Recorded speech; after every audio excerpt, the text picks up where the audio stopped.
If you've been hesitating to share something for a long time, like a story you wrote, or art you created, or a video you filmed, now is the perfect time to share it.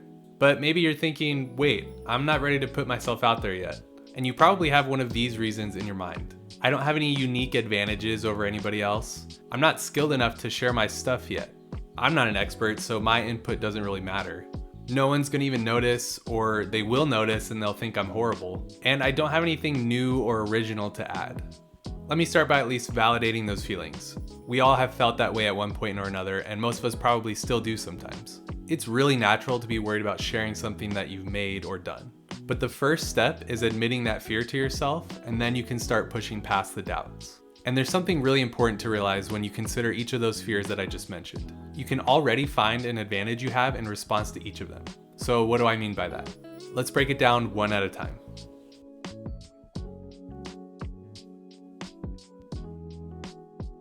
If you have any hopes of getting recognition for your work, you'll hear constantly that you need to find your competitive advantage. But honestly, it can feel kind of discouraging when the main examples of that are, oh, I'm a doctor or a lawyer or a super hobbyist that's been doing this for 10 years.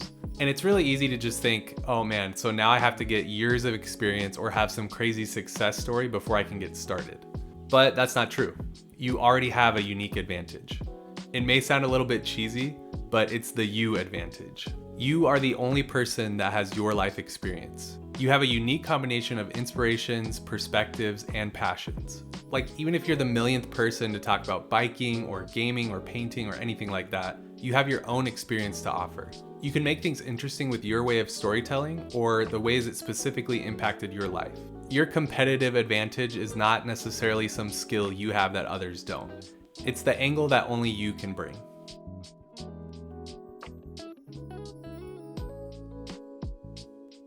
Unless you're already an expert in the area you chose, you're not going to be skilled at something to start with. Sure, there is some level of natural talent that contributes, but even then, it takes a long time to become truly skilled at something. Here's what's important. You don't need to have crazy skills or be the best in order to share your work. I mean, think about it. There will probably always be someone who is more skilled than you in your hobby or expertise. So you're not being held back because you're less talented than other people.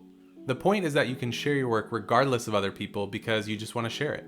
So there's actually two advantages you already have here. One, people always like to see someone who's passionate about something regardless of their skill level. That's always respectable, so keep running with that passion. And two, people like when someone shares their progress. They like to see them go from beginner to advanced and witness the growth along the way. It's just innately satisfying to see growth over time. So don't be afraid to share even if you're not skilled. We all start somewhere and you can only go up from here.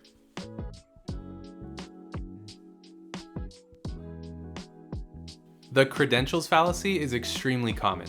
I'm not an expert, so I'm really unqualified to share my opinion or my work. That's simply not true. And obviously it's bad to go spouting off unfounded or uninformed opinions. But if you've been into something for a while and you feel passionate about it, just share it. And maybe someone else's opinions can help you further shape your own. Again, unless you're already an expert, you're gonna just have to embrace being an amateur for a while. And your advantage is, when you're new at something, you won't have the biases that seasoned veterans have. Your mind is open to all kinds of possibilities and you're not stuck on the way things should be done. So there's a good chance you may be able to see or do things in ways that people haven't really thought of before.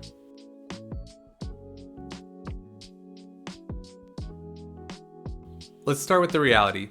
This point is partially true. At first, no one will see or care about your work.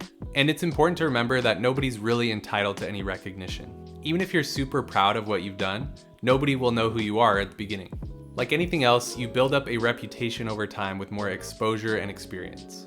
And the other valid part of this point is fearing the harsh criticism of others. It's true that there will always be people who are on the lookout to tear someone down or make fun of them or just really criticize them. But keep these two things in mind. First, criticism in itself is not bad. Be open to feedback and know that you're not perfect, so of course there's things that could be critiqued. And the second thing is something I heard recently from a popular YouTuber that really stuck out to me. Any nasty feedback or comments you get says more about the person saying it than it does about you. That is really true, so when it inevitably happens, remember it. So your obscurity is your biggest advantage here. Enjoy the low pressure environment for a while. Look at this time as a blank canvas to do whatever you want while nobody's looking. You're free to build your skills, pursue any ideas you have, and experiment as much as you want. And the best part is, you'll only keep getting better the whole time you're doing that.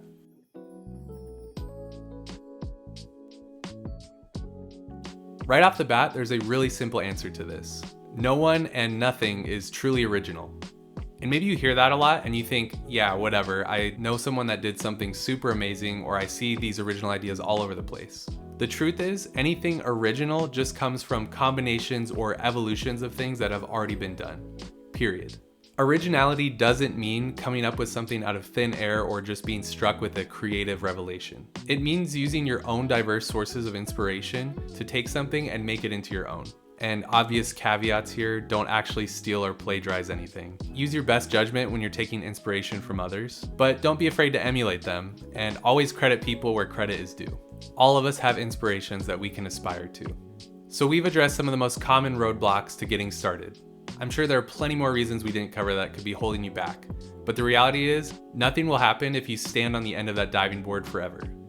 And maybe you can relate to this. I reached a point where I kept hearing everyone say, oh, you just gotta dive in, you have to do it, get started, and be ready for it to be hard at the beginning.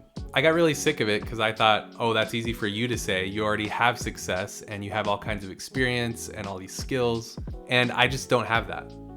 But of course I won't, because I haven't started trying yet. So I dove in with things like this YouTube channel, and I don't regret it at all.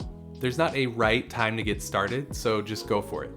It may be a slow start and take a long time to get recognition, but if you enjoy what you're doing and you work at it consistently, it's only a matter of time.